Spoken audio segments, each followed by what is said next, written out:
बहुत समय पहले एक हरे भरे जंगल में टोपीराम नाम का एक नटखट बंदर रहता था। टोपीराम को पूरे जंगल में उसकी शरारतों के लिए जाना जाता था।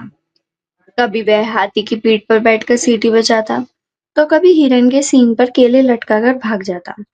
लेकिन उसके शरारते दिल में एक सपना था, जंगल का सबसे समझदार और ताकतवर जानवर बनने का। एक दिन वह जंगल के पुराने तालाब के पास बैठा था।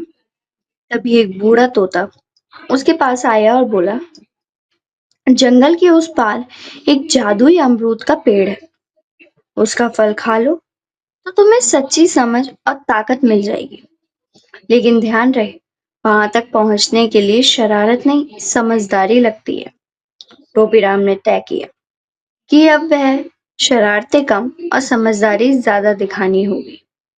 रास्ते में उसे कई चुनौतियां मिली, जैसे एक पतली लकड़ी का पुल जहां उसे सीधा चलना था, लेकिन उसकी आदत थी उल्टा लटकने की।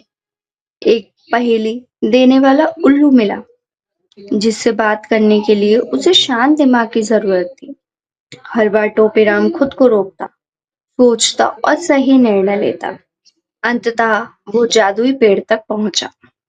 जैसे ही उसने अमरूद खाया, उसे एहसास हुआ कि असली जादू फल में नहीं, बल्कि उसकी बदली हुई सोच और मेहनत में था। टोपीराम जंगल का सबसे पसंदीदा बंदर बन गया, न सिर्फ अपने मजेदार अंदाज के लिए, बल्कि अपनी समझदारी और मदद करने वाले स्वभाव के लिए भी।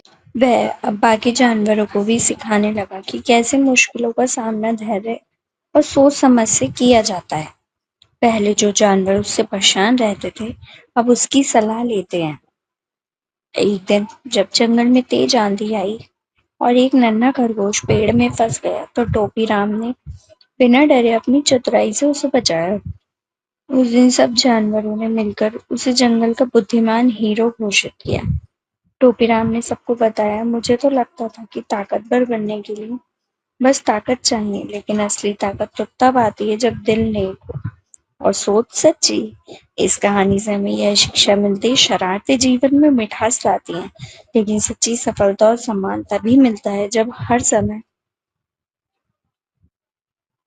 पर बदले, सीखें और दूसरों के लिए कुछ अच्छा करें। समझदारी, धैर्य और नेक दिल होना, यही जीवन का असली जादू है। क्या है जीवन का असली जादू? समझदारी, धैर्य और नेक दिल। अगर आपको मेरी स्टोरीज पसंद आ रही है, प्लीज वीडियोस को लाइक कीजिए, कमेंट कीजिए, चैनल सब्सक्राइब करके बेल आइकन प्रेस कीजिए ताकि आपको सभी वीडियोस की नोटिफिकेशन मिलती रहे। एंड हाँ, शेयर करना मत भूलिएगा। धन्यवाद।